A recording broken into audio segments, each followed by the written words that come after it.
Good morning বন্ধুরা, আপনারা সবাই কেমন আছেন? আজকে 23 দিন কমপ্লিট হচ্ছে আমার 30 দিনে চ্যালেঞ্জে। আজকে মেনুতে মুগ অঙ্কুর, ছোলা অঙ্কুর, তার সাথে শসাও আছে। আজকে ছোলা অঙ্কুরের উপকারিতা নিয়ে কথা বলবো।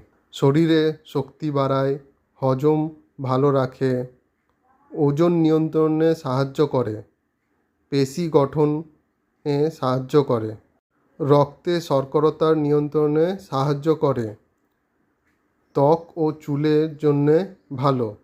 এরকম আরও অনেক রকম উপকারিতাও আছে। আপনাদের যদি আমার ভিডিও ভালো লেগে থাকে তাহলে কমেন্ট করুন, ফলো করুন, লাইক করতে ভুলবেন না। Thank you.